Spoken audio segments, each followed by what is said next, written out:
A ver, cuando uno piensa en energía eólica, ¿qué se le viene a la mente? Seguro que esas turbinas blancas, ¿no? Gigantescas, girando en el horizonte como un símbolo de lo más moderno.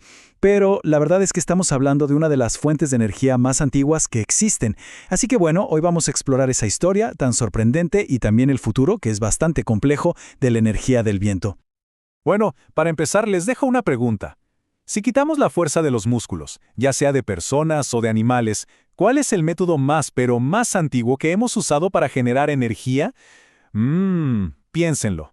La respuesta quizá no es la que se están imaginando.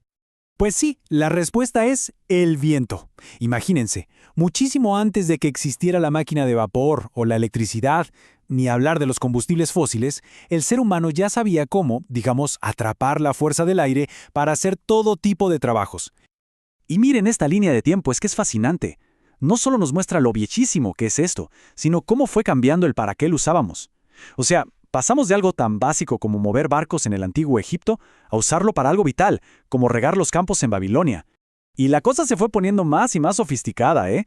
Para la Edad Media ya estaba por toda Europa, y llegó un punto, wow, en que los holandeses la usaron para hacer algo increíble, literalmente rediseñar su país ganándole terreno al mar. ¡Una locura!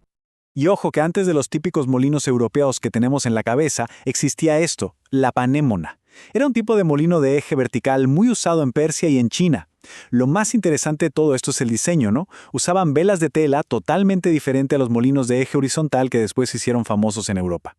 Y eso nos dice algo clave, que la idea de usar el viento se le ocurrió a distintas culturas, en distintos lugares, por su cuenta. Ahora, para que nos hagamos una idea de la escala de la que estamos hablando, miren este número. 20.000. Esa era la cantidad de molinos de viento que había funcionando en Holanda allá por el siglo XVIII, y cada uno de ellos generaba unos 20 kilovatios de potencia. Para la época eso era un montón de energía, ¿eh? Y fue totalmente clave para su economía. Pero claro, la historia da un giro de 180 grados. Pasamos de usar el viento para mover cosas, como moler grano o sacar agua, a usarlo para generar electricidad. Y es justo aquí donde ese molino antiguo se transforma en el aerogenerador que conocemos hoy. Y es aquí donde se ve la aceleración tecnológica. Es que es brutal. Pensemos en las cifras. A finales del siglo XIX, una turbina de las primeras generaba 25 kilowatts. Ok, 50 años después, ¡boom! Ya se había multiplicado esa cifra por 50, llegando a 1.2 megawatts. Y eso no fue nada. Hoy en día, un solo prototipo en el mar puede llegar a generar 8 megawatts. Es un crecimiento exponencial que te deja claro el potencial que hay aquí. Entonces, ¿qué fue lo que permitió este salto tan gigante? Pues la ciencia. En 1927, un físico alemán, Albert Betz, descubrió algo fundamental. Básicamente calculó que hay un límite. Ninguna turbina puede capturar más del 59.9% de la energía que tiene el viento.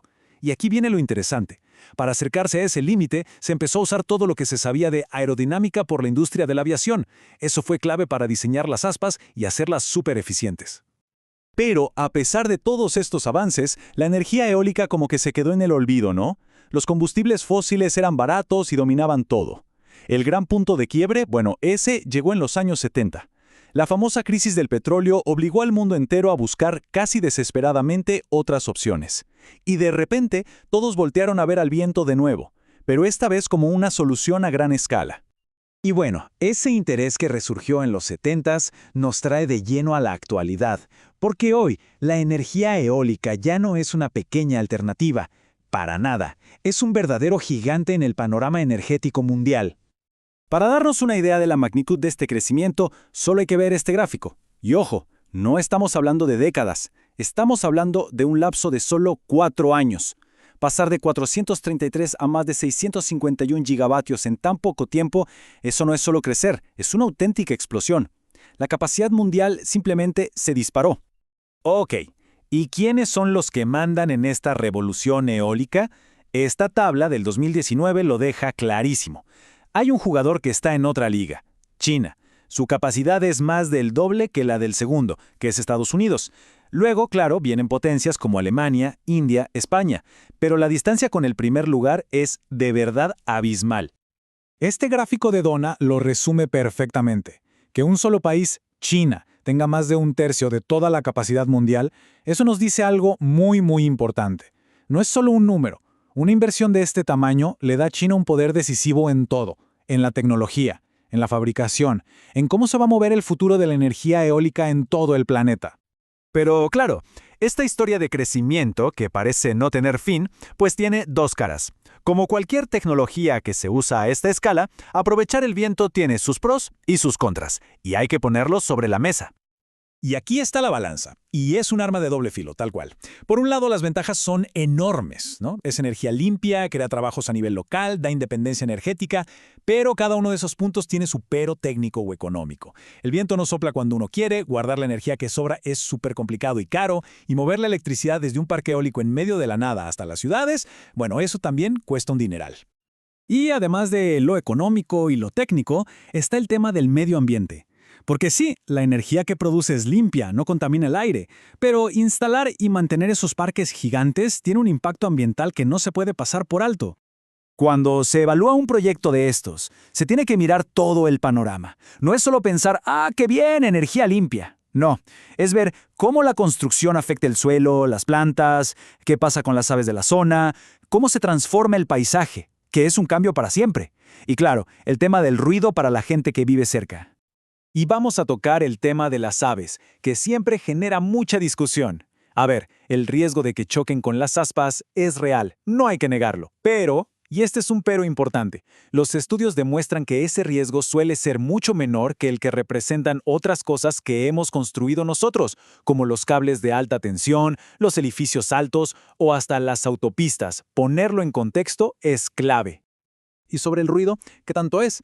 Esta tabla es súper útil para ponerlo en perspectiva. Miren, el sonido de una turbina a unos 300 metros está entre los 35 y 45 decibeles. ¿Qué significa eso? Bueno, es más fuerte que el sonido de las hojas de un árbol moviéndose, sí, pero es bastante más bajo que una conversación normal, y ni se diga que el ruido del tráfico en una ciudad. Al final, todo esto nos lleva a la gran pregunta, ¿no? A una cuestión de equilibrio que va a definir el futuro de esta tecnología, que como vimos, es milenaria. La demanda de energía limpia no para de crecer, y el dilema es este: ¿cómo hacemos para aprovechar todo el poder increíble que tiene el viento y al mismo tiempo manejar la huella que sin duda deja en el planeta? La verdad es que no hay respuestas fáciles ni soluciones mágicas, pero es la conversación que sí o sí tenemos que tener para decidir cómo va a ser nuestro futuro energético.